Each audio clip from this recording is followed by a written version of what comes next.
Bonjour à toutes, bonjour à tous, bienvenue à l'Église Connexion. Si c'est votre première fois sur notre chaîne YouTube, soyez le bienvenu. Je vais prier pour remettre ces moments à Dieu. Seigneur, nous sommes réunis ce matin pour te louer et t'adorer. Merci de nous permettre de nous réunir encore. Veuille disposer nos cœurs à l'écoute de ta parole et que nos louanges te glorifient. Nous te prions pour tous les chrétiens réunis aujourd'hui en ton nom. Que nous puissions tous ensemble faire monter pour toi un doux parfum de louange et d'adoration. Amen. Chantez en l'honneur de l'Éternel un cantique nouveau, car il a fait des merveilles. Sa main droite et son bras saint lui ont assuré la victoire. L'Éternel a fait connaître son salut, il a révélé sa justice sous les yeux des nations.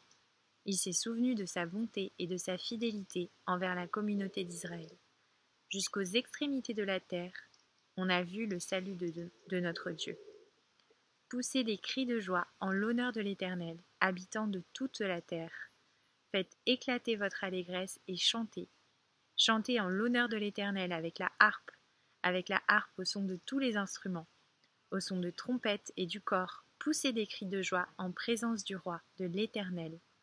Que la mer retentisse avec tout ce qu'elle contient, le monde et ceux qui l'habitent. Que les fleuves battent des mains, qu'avec eux les montagnes poussent des cris de joie devant l'Éternel, car il vient pour juger la terre. Il jugera le monde avec justice et les peuples avec droiture. Donc dans ce psaume, nous sommes invités à louer Dieu, vous, tous les habitants de la terre. La nature même rend gloire à Dieu. Et en ce temps de confinement, c'est vrai qu'on a la chance d'avoir assisté à l'éclosion du printemps et à ce renouvellement de la nature, ce renouvellement de la vie. Et plus que jamais, ce printemps marqué par un ralentissement de l'activité humaine, on a vraiment pu redécouvrir la beauté de la nature et son foisonnement. Même en ville, on peut voir que la nature reprend ses droits. Émerveillons-nous de la nature et observons le renouvellement de sa création. De la même manière, voyons les bontés de l'Éternel déversées sur nous dans le passé et laissons-nous renouveler d'une nouvelle nature.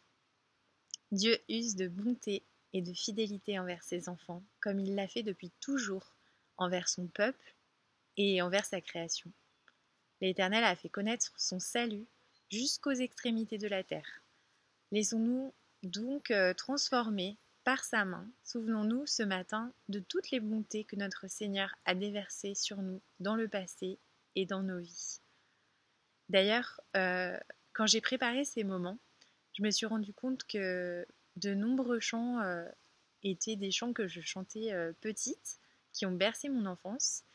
Et du coup, je voudrais m'adresser aux enfants de l'Église Connexion et leur dire que voilà, qu'ils puissent se souvenir de ces moments de culte qu'on vit ensemble, des chants, des paroles qu'ils entendent et des moments privilégiés qu'ils ont avec Dieu, qu'ils puissent ne jamais oublier ces moments et leur foi d'enfant.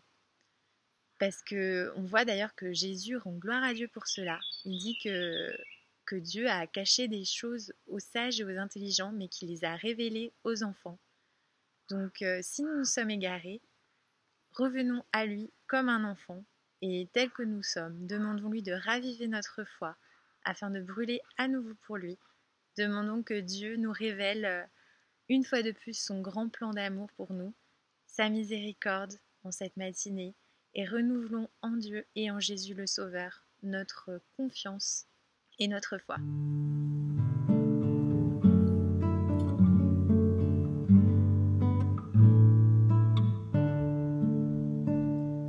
Tournez les yeux vers le Seigneur et rayonnez de joie. Chantez son nom de tout votre cœur, il est votre sauveur. C'est lui votre Seigneur. J'ai cherché le Seigneur. Il m'a écouté, il m'a guéri de mes peurs.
J'ai soif de toi, mon Dieu, d'être là devant toi, de venir dans ton temps, me présenter à toi, pour qu'enfin me reviennent les souvenirs d'antan, où heureux je courais dans ta maison. Je voudrais retrouver cet amour et ce feu, encore une fois brûlé, être fou amoureux de toi, attaché à tes pas, vibrer à ta parole et au son de ta voix, pour qu'enfin me reviennent les souvenirs d'antan, où heureux je courais vers ta maison. Je veux crier à toi, plutôt que de me plaindre, je veux compter sur toi, te louer à nouveau. L'espérance et la joie seront dans ta présence, je veux crier à toi, mon Seigneur et mon Dieu.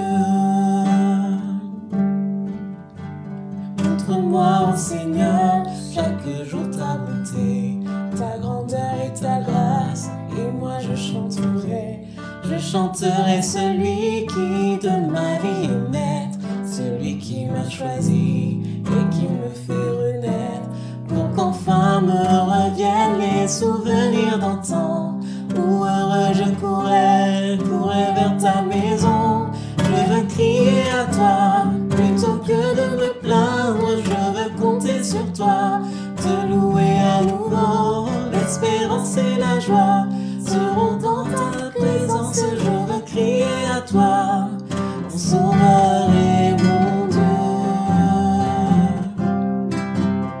Je veux crier à toi, plutôt que de me plaindre, je veux compter sur toi, te louer à nouveau. L'espérance et la joie seront dans ta présence, je veux crier à toi, mon sauveur et mon Dieu. Mon sauveur et mon Dieu, mon sauveur et mon Dieu.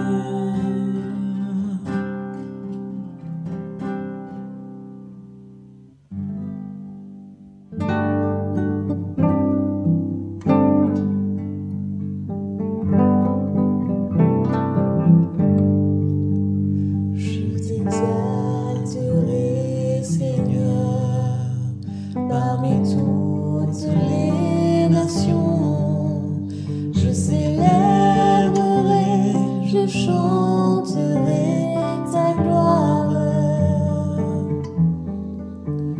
car ton immense amour s'élève jusqu'aux nues, ta fidélité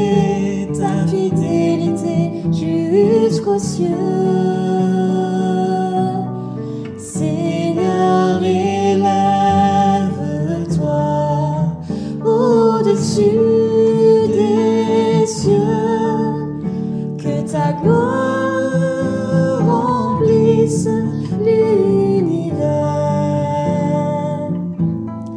Seigneur, élève-toi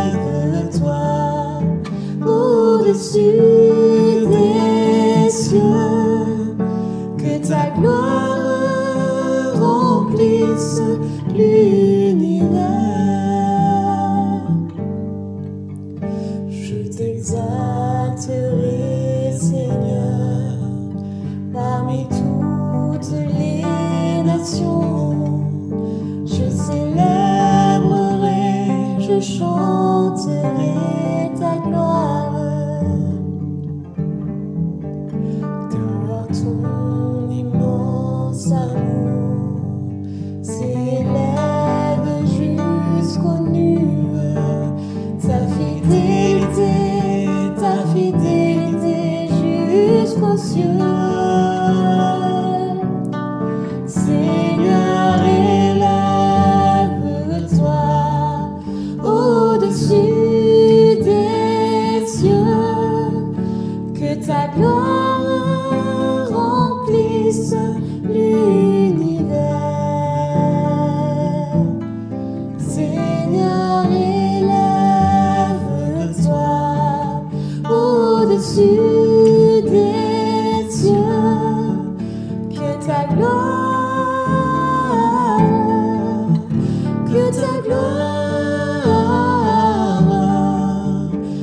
ta gloire remplisse l'univers.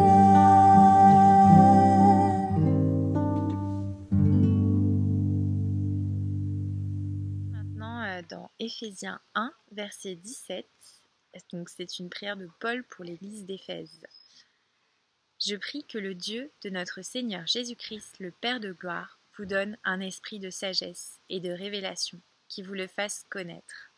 Je prie qu'il illumine les yeux de votre cœur, pour que vous sachiez quelle est l'espérance qui s'attache à son appel, quelle est la richesse de son glorieux héritage au milieu des saints, et quelle est l'infinie grandeur de sa puissance, qui se manifeste avec efficacité par le pouvoir de sa force envers nous qui croyons.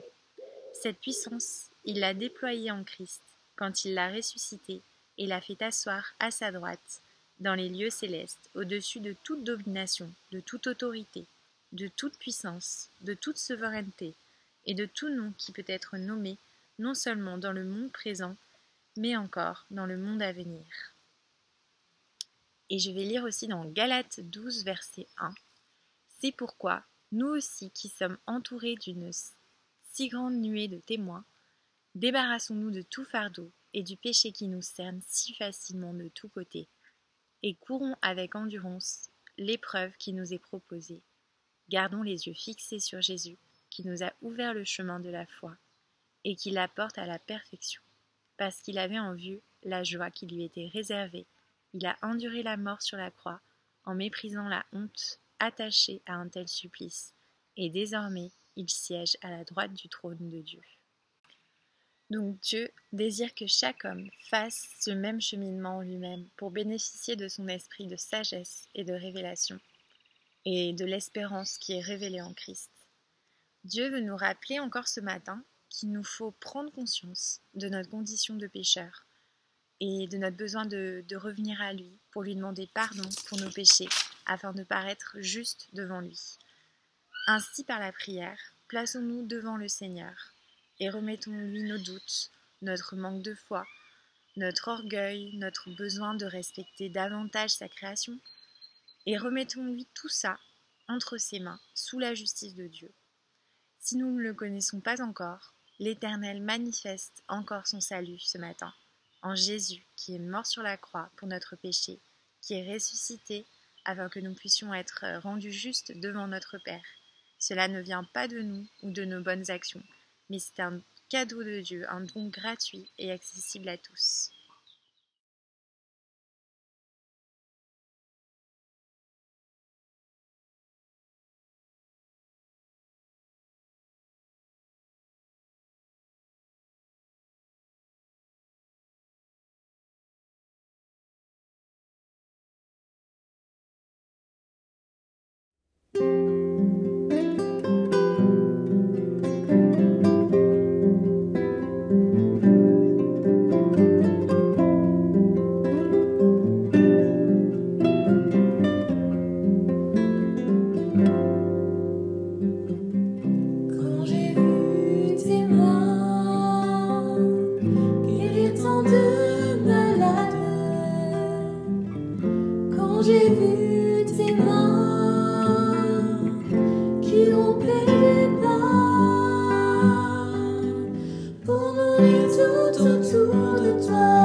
autour de toi, des milliers d'âmes. Seigneur, en retour, reçois mon amour. Seigneur, en retour, reçois mon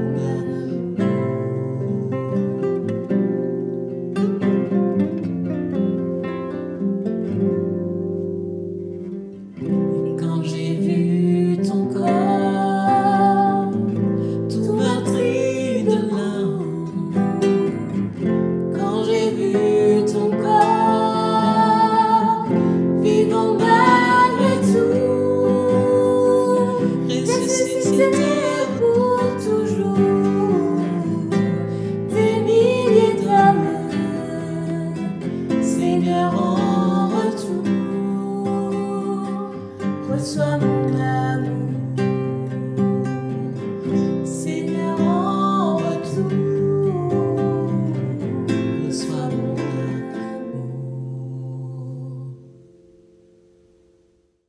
Puisque nous avons été déclarés justes en raison de notre foi, nous sommes en paix avec Dieu, grâce à notre Seigneur Jésus-Christ. Par lui, nous avons eu accès, au moyen de la foi, à ce don gratuit de Dieu, qui nous est désormais acquis, et notre fierté se fonde sur l'espérance d'avoir part à la gloire de Dieu. Romains 5, versets 1 et 2.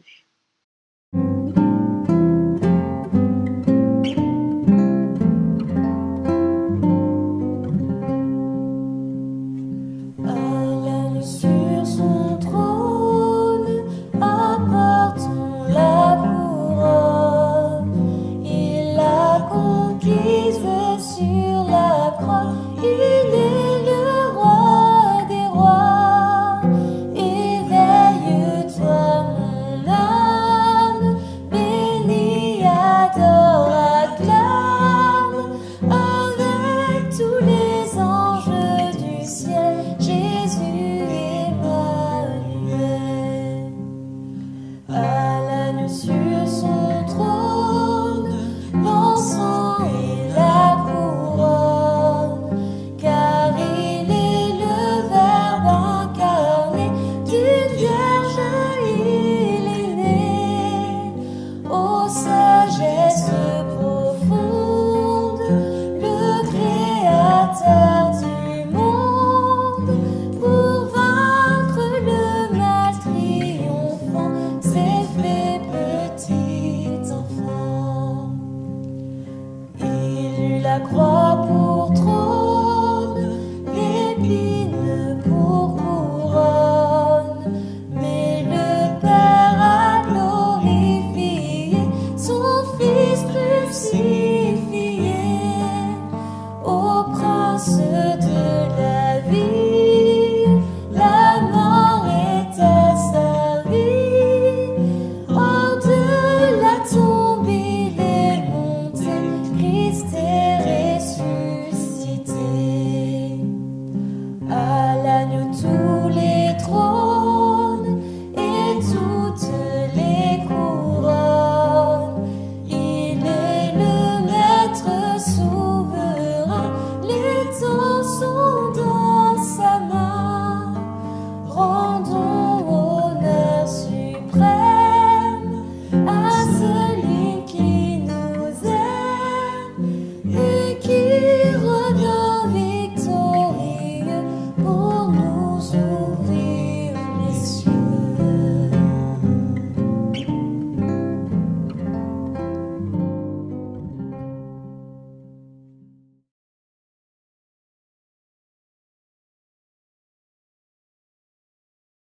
Je vous invite à prier avec moi.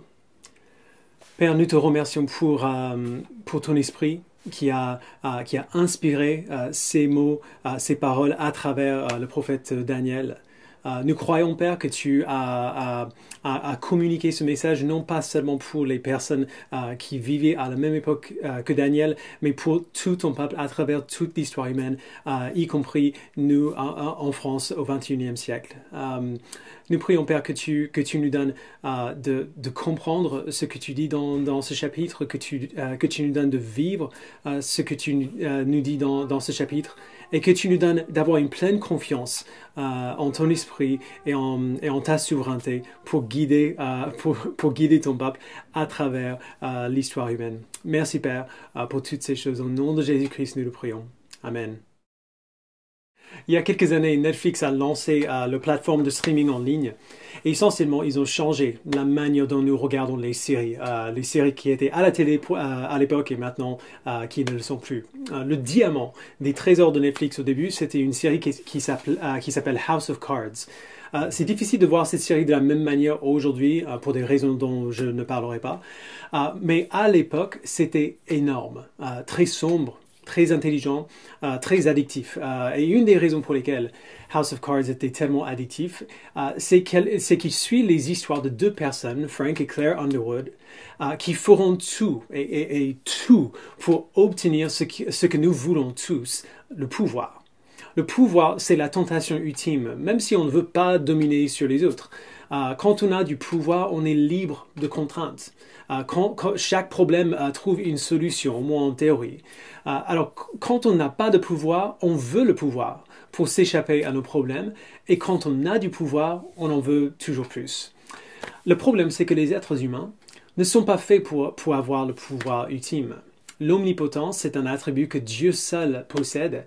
Et à chaque fois que les êtres humains essayent d'obtenir pour eux-mêmes des attributs qui appartiennent à Dieu, tôt ou tard, ça finit mal. C'est ça la dynamique qu'on voit en jeu dans Daniel chapitre 2. Daniel 2, c'est un de ces passages de la Bible qui semble simplement bizarre au début, mais qui devient de plus en plus incroyable au fur et à mesure qu'on l'étudie. C'est un long chapitre, 49 versets, et donc pour ne pas vous submerger d'un seul coup, j'ai demandé à Aurélie, qui lit beaucoup mieux que moi, j'ai demandé à Aurélie de lire des parties du passage pour nous, qu'on va voir pendant qu'on avance. Et juste entre parenthèses, une note rapide qui ne change rien pour nous, mais qu'on a mentionné dimanche dernier et qui est quand même intéressant.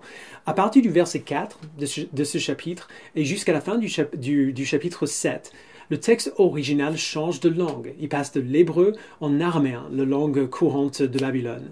Il y a beaucoup de théories concernant pourquoi il y a ce changement-là, mais la raison la plus probable, c'est que jusqu'à la fin du chapitre 7, les sujets qu'on voit n'ont pas seulement à voir avec le peuple de Dieu, donc les Hébreux, mais avec tout le règne de Dieu sur tous les peuples, y compris les Babyloniens. Donc, ça ne change pas grand-chose pour nous, mais c'est très intéressant. Donc, fin parenthèse. On va commencer notre lecture à partir du chapitre 2, verset 1, et on va lire dans un premier temps jusqu'au verset 23. La deuxième année de son règne, Nebuchadnezzar eut des rêves. Il en eut l'esprit troublé et ne parvint plus à dormir. Le roi fit appeler les magiciens, les astrologues, les sorciers et les prêtres chaldéens pour qu'ils lui racontent ses rêves. Ils vinrent et se présentèrent devant le roi. Le roi leur dit : « J'ai fait un rêve. Mon esprit est troublé parce que je voudrais connaître ce rêve. » Les prêtres chaldéens répondirent au roi en araméen : « Roi, puisses-tu vivre toujours ? Raconte le rêve à tes serviteurs et nous en révélerons l'explication. » Le roi reprit la parole et dit aux prêtres chaldéens : « Voici ce que j'ai décidé. Si vous ne me faites pas connaître le rêve et son explication, vous serez mis en pièces et vos maisons seront transformées en un tas de décombres. En revanche, si vous me révélez le rêve et son explication, vous recevrez de ma part des cadeaux, des récompenses et de grands honneurs. C'est pourquoi révélez-moi le rêve et son explication. » Ils répondirent pour la deuxième fois : « Que le roi raconte le rêve à ses serviteurs et nous en révélerons l'explication. » Le roi reprit la parole et dit : « Je m'aperçois en vérité que vous cherchez à gagner du temps, parce que vous voyez que ma décision est prise. Si donc, vous ne me faites pas connaître le rêve, le même décret s'appliquera à vous tous. Vous vous êtes concertés pour me débiter des mensonges et des faussetés en attendant que les circonstances changent. C'est pourquoi. Dites-moi quel a été le rêve, et je saurai que vous êtes vraiment capable de m'en révéler l'explication. Les prêtres chaldéens répondirent au roi. Il n'y a personne sur la terre qui puisse faire ce que demande le roi. C'est pourquoi jamais aucun roi, aussi grand et puissant qu'il ait été, n'a exigé une pareille chose d'un magicien, d'un astrologue ou d'un prêtre chaldéen. Ce que le roi demande est difficile. Il n'y a personne qui puisse faire une telle révélation au roi, mis à part les dieux. Or, il n'habite pas parmi les hommes. Cela mit le roi en colère. Il fut si irrité qu'il ordonna de faire mourir tous les sages de Babylone. Le décret ordonnant la mise à mort des sages fut proclamé, et l'on recherchait aussi Daniel et ses compagnons pour les exécuter. Daniel s'adressa alors avec bon sens et tact à Arjoc, le responsable des gardes du roi qui était sorti pour mettre à mort les sages de Babylone. Prenant la parole, il dit à Arjoc, l'officier du roi, « Pourquoi le décret du roi est-il si sévère ?» Arjoc exposa la situation à Daniel. Celui-ci alla alors trouver le roi et lui demanda de lui accorder un délai pour lui révéler l'explication. Daniel rentra ensuite chez lui et exposa la situation à ses compagnons, Anania, Michaël et Azaria. Il les invita à implorer la compassion du Dieu du ciel, afin qu'on ne les fasse pas mourir, lui et ses compagnons, avec le reste des sages de Babylone. C'est alors que le secret fut révélé à Daniel dans une vision pendant la nuit. Il bénit le Dieu du ciel en disant « Que le nom de Dieu soit béni d'éternité en éternité. C'est à lui qu'appartiennent la sagesse et la force. C'est lui qui change les temps et les circonstances, qui renverse et établit les rois, qui donne la sagesse aux sages et la connaissance à ceux qui ont de l'intelligence. C'est lui qui dévoile ce qui est profondément enfoui et caché, qui connaît ce qui est dans les ténèbres, et la lumière réside auprès de lui. Dieu de mes ancêtres, je te dis toute ma reconnaissance et ma louange parce que tu m'as donné la sagesse et la force, et parce que tu m'as fait connaître ce que nous t'avons demandé, parce que tu nous as fait connaître ce qui concerne le roi. Alors, si vous vous souvenez de dimanche dernier, on a vu que Dieu a livré le roi de Juda entre les mains du roi de Babylone, Nebuchadnezzar, qui a envahi Jérusalem et a amené un grand nombre d'Hébreux en exil. Parmi les exilés, il y avait 4 jeunes Hébreux, Daniel, Anania, Michaël et Azaria, qui ont été amenés dans le palais du roi pour être intégrés dans leur nouvelle culture et pour servir le roi. Ils ont résisté à cette intégration, mais plutôt que de se faire punir pour cela, Dieu a permis à ce que ces jeunes aient de la sagesse, de l'intelligence et de la bonne santé, et il a donné à Daniel la capacité à interpréter les rêves. Lui et ses amis ont commencé à servir le roi, et c'est là où on les a laissés la semaine dernière. Et c'est pour cela qu'il est peut-être surprenant de voir les choses devenir si problématiques si rapidement. Le roi Nebuchadnezzar, il fait un rêve qui le dérange. On a tous eu des rêves comme ça, des rêves qui restent avec nous. Quelqu'un est méchant envers nous dans le rêve, et donc on a du mal à les voir la prochaine fois qu'on les voit, même si en réalité ils n'ont rien fait du tout. Pour le roi, c'est bien pire que ça. Le roi ne comprend pas son rêve, et il est tellement dérangé par ce qu'il voit qu'il lance un défi juste hallucinant à ses magiciens, ses astrologues, ses sorciers et les prêtres chaldéens, les sages du royaume, entre guillemets. Il leur dit: vous allez interpréter mon rêve, mais pour m'assurer que vous êtes capable de le faire, vous devrez d'abord me dire quel était mon rêve. Alors, c'est une demande impossible. Il y a pas mal de rêves qui sont communs à nous tous, mais le rêve du roi n'est pas un rêve comme ça. Il n'y a personne qui aurait pu deviner ce qu'il a rêvé. Et les sages lui disent autant au verset 11, « il n'y a personne qui puisse faire une telle révélation au roi, mis à part les dieux. Or, il n'habite pas parmi les hommes. Alors le roi dit, d'accord, vous êtes nuls, ce sera la mort pour vous tous. Et il commence à le faire. Verset 13, on voit que le décret est proclamé et les sages sont sur le point de se faire tuer. Et donc ils viennent à Daniel et ses amis qui figurent parmi ces sages. Daniel demande sagement un peu de temps pour essayer de deviner le rêve. Et c'est là où on voit le premier grand tournant de cette histoire. Daniel et ses amis ne se penchent pas sur des livres, ils n'ont pas une réunion de stratégie, ils prient.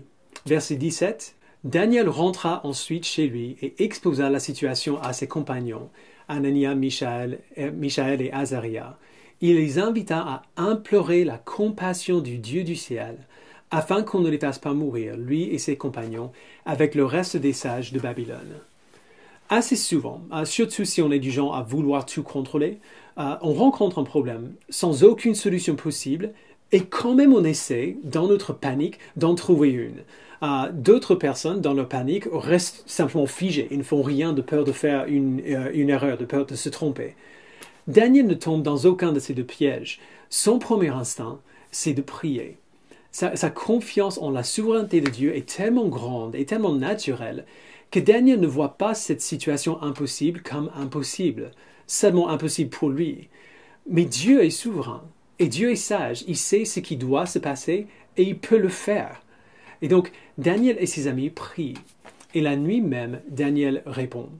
Il donne à Daniel une vision qui ne lui montre pas seulement le rêve du roi, mais qui explique ce que le rêve signifie. Comme il dit dans le verset 19, le secret est révélé. Et en réponse à la réponse de Dieu, Daniel fait ce que nous oublions souvent de faire quand Dieu répond à nos prières. Il prie encore. Et sa prière est parlante. On l'a vu dimanche dernier, Daniel, c'est l'auteur de ce livre, et il était très clair au chapitre 1 que Dieu est complètement souverain sur les événements qui ont eu lieu. C'est ce qu'il veut montrer dans son livre. Et cette connaissance était bien ancrée en lui dès ce moment au début. Daniel a prié parce qu'il avait confiance en la souveraineté de Dieu. Et dans sa prière, il célèbre et il se réjouit dans la souveraineté de Dieu. Verset 21, c'est lui qui change les temps et les circonstances, qui renverse et établit les rois, qui donne la sagesse aux sages et la connaissance à ceux qui ont de l'intelligence. Alors, souvenez-vous bien que Daniel ne sait toujours pas ce que le roi va faire. Ce roi n'est pas l'homme le plus stable du monde. Il veut tuer tous les sages du royaume parce qu'il ne pouvait pas faire quelque chose d'impossible. Alors, même si Daniel lui donne ce qu'il a demandé, il n'a aucune garantie que le roi va répondre avec compassion. Et quand même, Daniel célèbre la vérité que Dieu renverse et établit les rois, comme il dit au verset 21, même des rois comme Nebuchadnezzar. Il avait prié avec ses amis que Dieu leur révèle ce mystère, au verset 18, afin qu'on ne les fasse pas mourir, lui et ses compagnons, avec le reste des sages de Babylone. Dieu a répondu à la prière de révélation, donc le mystère est résolu, et donc Daniel n'a aucune raison pour douter que Dieu ne répondra pas aussi à sa prière pour la protection. Du coup, armé de la réponse que Dieu lui a donnée, Daniel demande de voir le roi. Lisons ensemble à partir du verset 24. Après cela, Daniel alla trouver Arjoc, celui que le roi avait chargé de faire mourir les sages de Babylone. Il alla lui dire « Ne fais pas mourir les sages de Babylone. Conduis-moi devant le roi et je lui révélerai l'explication. » Arjoc conduisit aussitôt Daniel devant le roi et lui dit « J'ai trouvé parmi les exilés de Juda un homme qui fera connaître l'explication au roi. » Prenant la parole, le roi dit à Daniel, qu'on appelait Beltchatsar, « Es-tu capable de me faire connaître le rêve que j'ai eu et son explication ?» Daniel fit cette réponse devant le roi.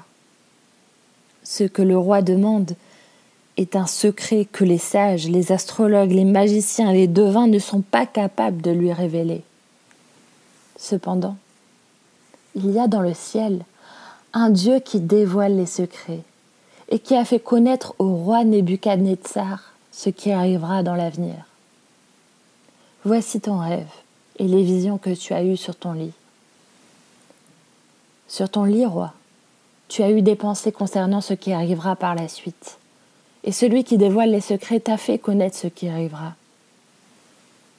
Si ce secret m'a été dévoilé, ce n'est pas parce qu'il y aurait en moi une sagesse supérieure à celle de tous les êtres vivants, mais c'est afin que l'explication te soit donnée, roi, et que tu connaisses ce qui trouble ton cœur.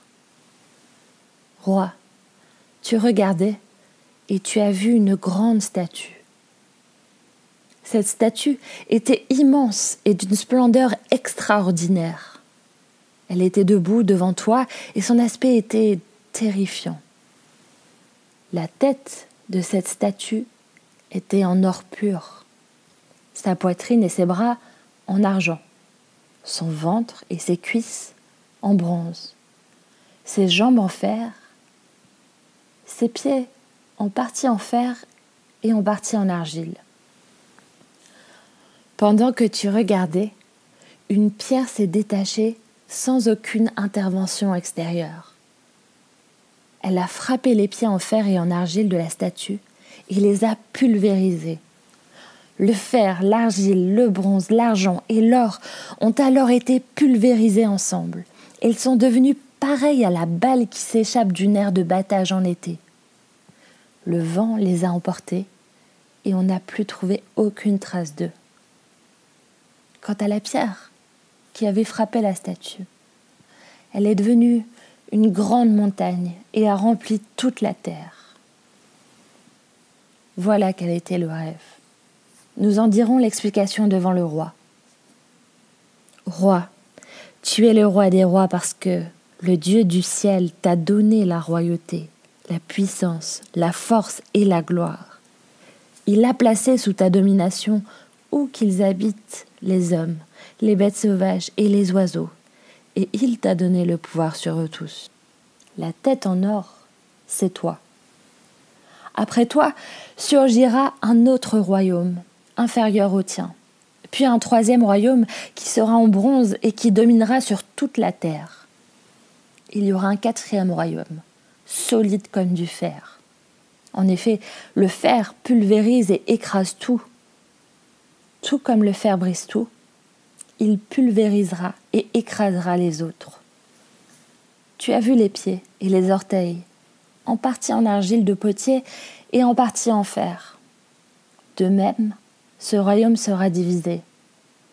Mais il y aura en lui quelque chose de la force du fer, parce que tu as vu le fer mélangé à l'argile. Les doigts des pieds étaient en partie en fer, en partie en argile. De même, ce royaume sera en partie fort et en partie fragile. Tu as vu le fer mélangé à l'argile parce qu'ils feront des alliances toutes humaines. Cependant, ils ne seront pas vraiment unis l'un à l'autre.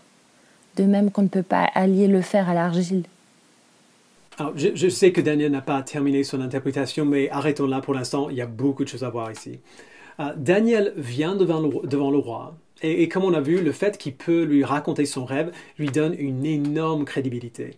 Impossible qu'il puisse deviner ce rêve très étrange tout seul. Mais il y a deux choses qui font que la rencontre de Daniel avec le roi soit particulièrement impressionnante.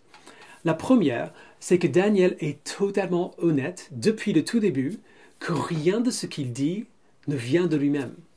Au verset 11, les sages ont dit au roi que personne ne peut faire ce qu'il demande, sinon les dieux. Mais maintenant, au verset 28, Daniel dit « Cependant, il y a dans le ciel un Dieu qui dévoile les secrets et qui a fait connaître au roi Nebuchadnezzar ce qui arrivera dans l'avenir. » On ne devrait pas oublier à quel point ce qu'il dit là est dangereux. Souvenez-vous de ce qu'on a vu au chapitre 1. Alors, arrivé dans le palais du roi, on a donné à Daniel et à ses amis de nouveaux noms. On les a obligés à apprendre une nouvelle langue et la littérature de leur nouveau pays. On leur a donné un nouveau régime, au moins c'était l'intention. Toutes ces mesures existent pour les faire oublier qui ils étaient et d'où ils viennent. C'est ce qu'on a vu dimanche dernier. Mais en disant à Nebuchadnezzar qu'il y a un Dieu dans le ciel qui lui a donné d'interpréter le rêve, il dit effectivement au roi que ses efforts pour effacer leurs identités n'ont pas eu d'effet. Ils se souviennent toujours de qui ils sont et ils louent toujours leur Dieu, le même Dieu qu'avant. Alors cela dit, Daniel raconte au roi son rêve. Cette grande image qu'on voit au verset 31, c'est une statue avec une tête en or, une poitrine et des bras en argent, un ventre et des cuisses en bronze, des jambes en fer et des pieds en partie en fer et en partie en argile. Une pierre arrive de nulle part et brise les pieds, puis le reste de la statue vient s'écraser et la pierre devient une montagne qui remplit toute la terre. Rêve bizarre, mais Daniel explique tout cela à partir du verset 36. Les différentes parties de la statue représentent des royaumes différents. La tête en or, Daniel dit, c'est Nebuchadnezzar lui-même, le royaume de Babylone.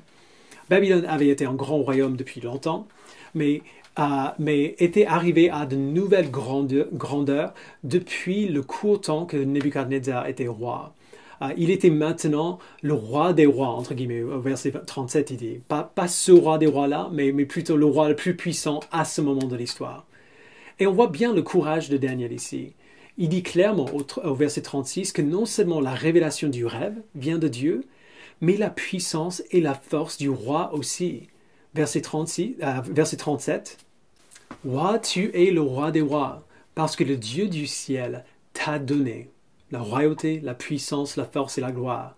Il a placé sous ta domination où qu'ils habitent, les hommes, les bêtes sauvages et les oiseaux, et il t'a donné le pouvoir sur eux tous. La tête en or, c'est toi. » Alors cette fois-ci, Daniel affirme la souveraineté de Dieu non seulement sur les rêves et les mystères, mais sur tout, sur les royaumes et les rois, sur les gens et leurs habitations, sur les animaux, sur les oiseaux. La seule raison pour laquelle Nebuchadnezzar a une telle puissance sur toutes ces choses, c'est que Dieu lui a donné cette puissance-là. Ensuite, Daniel explique les parties argent et bronze de la statue. Il dit au verset 39, « Après toi surgira un autre royaume, donc c'est la partie en argent, inférieur au tien, puis un troisième royaume qui sera en bronze et qui dominera sur toute la terre. » Autrement dit, le règne de Nebuchadnezzar ne va pas durer pour toujours, et son royaume non plus. Un autre royaume viendra après, qui ne sera pas aussi grand, et puis un autre royaume après ça, qui dominera sur toute la terre connue à l'époque. Et même si Daniel ne pouvait pas le savoir à l'époque, c'est ce qui s'est passé. En l'an 539 avant Jésus-Christ, le fils de Nebuchadnezzar, Belshazzar, lui on va voir au chapitre 5, Belshazzar est tué, et par sa mort, l'empire des Mèdes et des Perses prennent le contrôle de Babylone. 2 siècles après ça, en l'an 331 avant Jésus-Christ, le royaume de bronze, qui dominera sur toute la terre, arrive. C'est le royaume des Grecs, établi par Alexandre le Grand. On sait aujourd'hui qu'Alexandre a bien vaincu les royaumes connus de cette partie de la terre à cette époque. Et en tout cas, selon l'histoire, quand il est arrivé à la fin de son campagne, il a pleuré parce qu'il ne lui restait plus de monde à vaincre. Si cela n'était pas suffisant, Daniel décrit un quatrième royaume du verset 40 jusqu'au verset 43, le royaume représenté par les jambes de fer et les pieds en fer et en argile. Quel était le royaume qui a supplanté celui des Grecs? Eh bien, on le sait, c'est l'Empire romain. Alors, il est possible d'être pointilleux sur les détails ici, de dire, mais attends, ça ne peut pas être Rome, ça ne peut pas être les Grecs. Il est possible de débattre de quel royaume Daniel parle ici. Personnellement, je pense que l'avis commun, que ces quatre parties de la statue représentent ces quatre royaumes, convient parfaitement bien. Mais peu importe quel est notre avis final concernant quels sont les royaumes, on doit faire attention à ne pas rater le but en se perdant dans les détails. Dieu, à travers Daniel, ne fait pas que des prédictions historiques ici. Il communique aussi quelque chose de particulier en se servant d'un langage prophétique et apocalyptique pour le dire. Pensez à la manière dont chaque royaume est décrit par cette image d'une statue faite de différents types de métal. Ces métaux différents et ce que ces royaumes ont fait reflètent en fait bien ce que les êtres humains font toujours et assez naturellement. Au fur et à mesure qu'on descend sur la statue, depuis la tête jusqu'aux pieds, les métaux deviennent de plus en plus forts, tout en ayant de moins en moins de valeur. L'or est plus précieux que l'argent est plus précieux que le bronze est plus précieux que le fer. Mais le fer est plus fort que le bronze, qui est plus fort que l'argent, qui est plus fort que l'or qu'on trouve sur la tête. Chaque royaume successif, afin de bâtir pour eux-mêmes de plus grandes choses, échange de la valeur contre le pouvoir. Notre tendance en tant qu'être humain, c'est toujours d'échanger ce qui est vraiment précieux aux yeux de Dieu pour ces choses qui nous rendront simplement plus forts, ces choses qui nous donneront, selon ce qu'on imagine, du pouvoir ou de la stabilité financière ou de l'indépendance ou de la liberté de faire ce que nous voulons faire. Mais ça ne marche jamais comme on veut. Même le plus fort des royaumes décrits ici, le royaume de fer à la fin, l'Empire romain, trouve que sa force est limitée. C'est du fer mélangé avec de l'argile et il est détruit quand la pierre arrive.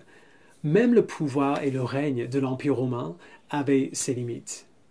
Chaque royaume successif est plus fort que le dernier, mais perd de plus en plus de ce qui est vraiment important, ce qui a vraiment de la valeur. Mais un royaume vient où cela ne sera pas le cas, et c'est ce que nous voyons dans les versets 44 et 45. À l'époque de ces rois, le Dieu du ciel fera surgir un royaume qui ne sera jamais détruit et qui ne passera pas sous la domination d'un autre peuple. Il pulvérisera tous ces royaumes-là et y mettra fin, tandis que lui-même subsistera éternellement. C'est ce qu'indique la pierre que tu as vue se détacher de la montagne sans aucune intervention extérieure et qui a pulvérisé le fer, le bronze, l'argile, l'argent et l'or. Le grand Dieu a fait connaître au roi ce qui doit arriver par la suite. Le rêve est vrai et son explication est digne de confiance. Alors si vous connaissez le Nouveau Testament, le début du verset 44, où Daniel dit qu'il y a un jour qui vient où Dieu fera surgir un royaume qui ne sera jamais détruit, ça devrait tout de suite vous rappeler quelque chose. Dans les évangiles, lorsque Jésus commence son ministère public, il y a un grand thème qui le caractérise. Matthieu 12, verset 28, « Le royaume de Dieu est venu jusqu'à vous. » Jésus dira sans cesse que le royaume de Dieu est venu en lui. Il ne dit pas que le royaume de Dieu viendra un jour, il dit que le royaume est là. Le royaume de Dieu est venu en Jésus-Christ. Dieu fait homme qui a pris notre rébellion contre Dieu sur lui-même et a souffert la conséquence de notre péché à notre place. Ce que tout empire a essayé de faire et a mal fait, Dieu l'a réussi. Plutôt que de régner avec une main de fer afin de faire que les gens se soumettent à lui, Dieu les attire à son Fils. Et par l'œuvre accomplie de Christ, Dieu nous réconcilie avec lui-même. Il nous fait des citoyens de son royaume. Il nous unit à lui-même et les uns aux autres par l'œuvre accomplie de son Fils Jésus-Christ. Alors cette prophétie que Dieu viendra établir un royaume a déjà commencé à s'accomplir. Le royaume de Dieu est venu en Christ. Christ est la pierre que le roi a vue dans son rêve, la pierre qui détruit les pieds de la statue et qui devient une montagne qui remplit toute la terre. Cette image-là aussi, comme le langage du royaume, apparaît plusieurs fois dans le Nouveau Testament. Un exemple seulement, dans Matthieu 21, au verset 42 jusqu'au verset 44. Jésus leur dit « N'avez-vous jamais lu dans les Écritures ? La pierre qu'ont rejetée ceux qui construisaient est devenue la pierre angulaire. C'est l'œuvre du Seigneur et c'est un prodige à nos yeux. C'est pourquoi je vous le dis, le royaume de Dieu vous sera enlevé et sera donné à un peuple qui en produira les fruits. Celui qui tombera sur cette pierre s'y brisera, et celui sur qui elle tombera sera écrasé. » La pierre dans le rêve de Nebuchadnezzar n'est pas un royaume humain qui a une telle force et une telle puissance que tous les autres pouvoirs du monde sont anéantis. La pierre qu'il voit dans son rêve, c'est Jésus-Christ, le roi du royaume de Dieu.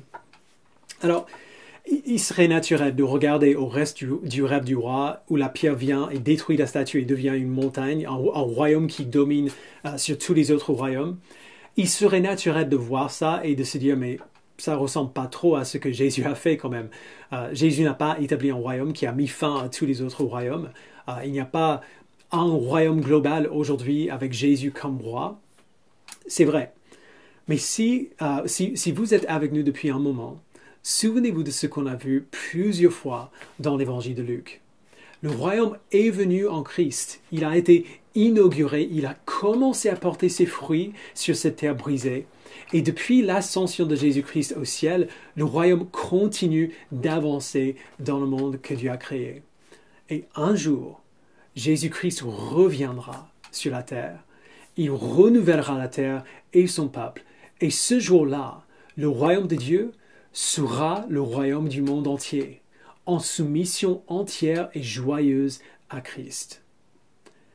Alors, à votre avis, comment est-ce que le roi de Babylone va réagir à cette nouvelle? Il vient d'apprendre que son pouvoir est limité et il est fini, et qu'il y a d'autres royaumes plus puissants qui arrivent, y compris un royaume qui possède tout ce que Nebuchadnezzar veut pour lui-même, le pouvoir total sur la terre entière. Comment est-ce qu'il réagit? Terminons notre lecture ensemble par les versets 46 jusqu'au verset 49.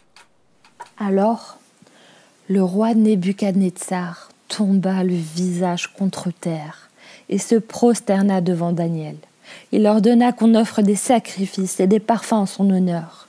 Le roi adressa la parole à Daniel et dit « C'est certain, c'est votre Dieu qui est le Dieu des dieux et le Seigneur des rois, et il dévoile les secrets puisque tu as pu dévoiler celui-ci. » Ensuite, le roi accorda une position élevée à Daniel et lui fit de nombreux et grands cadeaux. Il lui donna le commandement de toute la province de Babylone et le désigna chef suprême de tous les sages de Babylone. Daniel demanda au roi de confier l'administration de la province de Babylone à Shadrach, Meshach et Abed-Nego. Lui-même resta à la cour du roi. Ce que Daniel décrit ici est essentiellement le but de toute cette histoire. C'est ce que Dieu faisait en donnant ce rêve au roi et en donnant à Daniel le pouvoir de l'interpréter. D'abord, Dieu cherche à se glorifier. Après avoir entendu l'interprétation du rêve, le roi n'est pas gêné, il est émerveillé. Il a lancé un défi impossible à ses sages et l'un d'entre eux a relevé le défi par ce qu'il dit être le pouvoir et la sagesse de son Dieu. Alors, Nebuchadnezzar reconnaît publiquement, en ordonnant qu'on offre des sacrifices et des parfums, il reconnaît la force et la sagesse du Dieu de Daniel. Dieu est publiquement glorifié par la louange d'un roi païen qui ne le connaît pas. Le deuxième but de cet échange, c'est de placer Daniel et ses amis dans des positions de pouvoir. Daniel devient le dirigeant de toute la province de Babylone, comme Joseph en Égypte il était une fois, et le chef de tous les sages. Et les amis de Daniel reçoivent l'administration des affaires de la ville. Encore une fois, Dieu est en train de faire quelque chose ici. Et il place ses joueurs là où ils doivent être pour réaliser son plan. Alors vous voyez, rien qu'en ces 2 premiers chapitres, nous voyons Dieu qui agit à petite échelle de la même manière qu'il agit à grande échelle tout le temps. Dieu guide souverainement les royaumes et la santé et la circonstance pour accomplir sa volonté. On l'a vu faire avec Juda et Babylone, avec Daniel et ses amis en exil, et maintenant avec Nebuchadnezzar et Daniel. Mais ce rêve nous dit que Dieu fait cette même œuvre de direction à une échelle bien plus grande, à une échelle globale, avec de multiples royaumes au fil des siècles, et qu'un jour, sa souveraineté sera globalement connue. Son royaume, le royaume de son Fils Jésus-Christ, sera le royaume de toute la terre. James Boyce note bien que puisque l'interprétation que Daniel donne précède plusieurs des événements qu'il décrit de plusieurs siècles, il nous donne une preuve que la Bible est divinement inspirée. C'est Dieu lui-même qui a prédit ces choses. Mais il dit, ce sont aussi la preuve de la souveraineté de Dieu. Dieu ne peut prédire ce qui arrivera dans l'histoire que s'il a le contrôle de l'histoire. Il est capable de prédire ce qui arrivera parce qu'il a déterminé ce qui arrivera et parce qu'il a le pouvoir de le réaliser. Nous parlons si souvent de ces vérités dans notre Église parce que ces vérités, ancrées dans notre cœur au fil du temps et par le Saint-Esprit, nous donnent d'être comme Daniel. Lorsque Daniel apprend que le roi a prévu de le tuer, il ne panique pas, il ne prend pas la fuite, il ne compte pas sur son intelligence pour le sortir d'une situation qui semble impossible. Daniel a une telle confiance en Dieu que son premier instinct est de prier que Dieu vienne à son secours. Et il a une telle confiance en Dieu qu'il n'a pas peur d'agir lorsque Dieu lui donne l'occasion d'agir. Frères et sœurs, notre Dieu agit, alors nous pouvons agir. Notre Dieu règne, alors nous pouvons le prier. Notre Dieu est souverain, et un jour, toute la création et tous les hommes et toutes les femmes le sauront. Je vous invite à prier avec moi.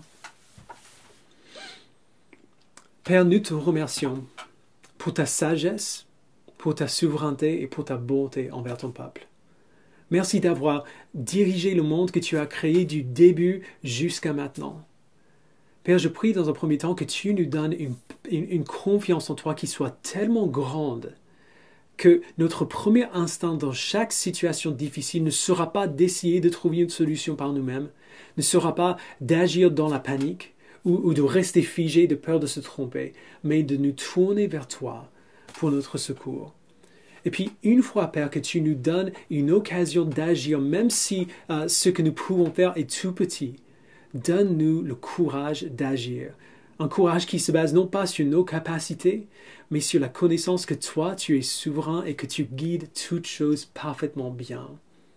Je prie, Père, que tu nous donnes un désir de te voir glorifié dans nos vies, de la même manière que tu te glorifieras dans la terre entière. Merci, Père, pour cette prophétie qui a commencé à s'accomplir. Donne-nous, Père, de désirer le jour où le royaume de Dieu, où ton royaume, le royaume de ton Fils, sera établi dans toute la terre. Et nous serons les citoyens joyeusement soumis au roi. Père, pour ceux qui ne connaissent pas Jésus-Christ, qui ne te connaissent pas, qui ne t'appartiennent pas pour l'instant, je prie, Père, que tu leur donnes de prier déjà une de ces prières qui s'affichent sur l'écran pour ceux qui cherchent la vérité ou peut-être qui veulent faire un pas de foi mais qui ne savent pas par où commencer. Je prie que tu leur donnes la foi en toi, Père, que tu diriges leur vie aussi afin qu'ils croient en la vérité de la parole. Et que tu les sauves, qu'ils puissent aussi voir ta gloire, voir ta main à l'œuvre, c'est la plus grande joie que nous pouvons expérimenter parce que c'est la raison pour laquelle tu nous as créés. Merci, Père, pour toutes ces choses. Nous le prions au nom de Jésus-Christ. Amen.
achève en moi ton ouvrage et que par la foi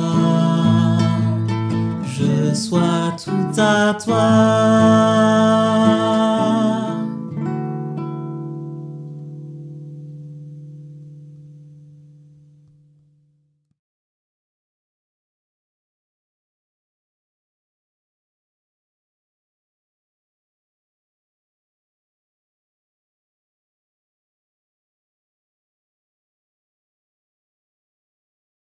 Alors, comme d'habitude, toutes les infos de la semaine sont disponibles sur notre site web à www.église-connexion.com/dimanche. Pour toutes les annonces qui vont suivre, vous pourrez trouver les liens qu'il faut pour vous joindre aux responsables de chaque activité afin de pouvoir y participer. D'ailleurs, à ce même lien, nous mettons à votre disposition une salle Zoom juste après le culte afin que vous puissiez discuter avec vos frères et sœurs en Christ et pourquoi pas manger ensemble, chez vous quand même, mais manger ensemble après le culte. Si vous pouvez le faire, profitez du temps que vous avez pour passer du temps avec vos frères et sœurs en Christ aujourd'hui et pour nous rappeler un petit peu de ce que c'est que d'être l'Église. Alors, je me suis trompé dimanche dernier. Il y a une réunion de prière tous les matins via Zoom à 6h30 ou à 7h si vous vous levez un peu plus tard.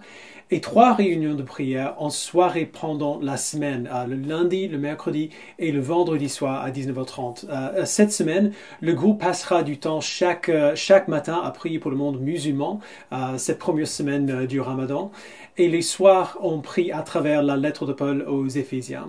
Il y a aussi la réunion de prière habituelle chaque dimanche matin à 10h. Donc n'oubliez pas de profiter de ces moments qui vous sont disponibles. C'est un des meilleurs bienfaits que ce temps de confinement nous a donné.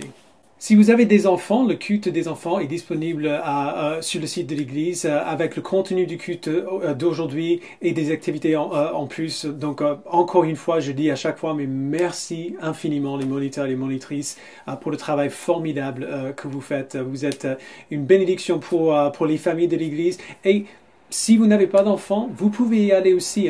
Si vous êtes célibataire ou vous n'avez pas d'enfants, allez-y, regardez ensemble ce que nos enfants apprennent et font ensemble avec leur famille, afin que, après que le confinement soit terminé, vous puissiez en discuter avec eux aussi.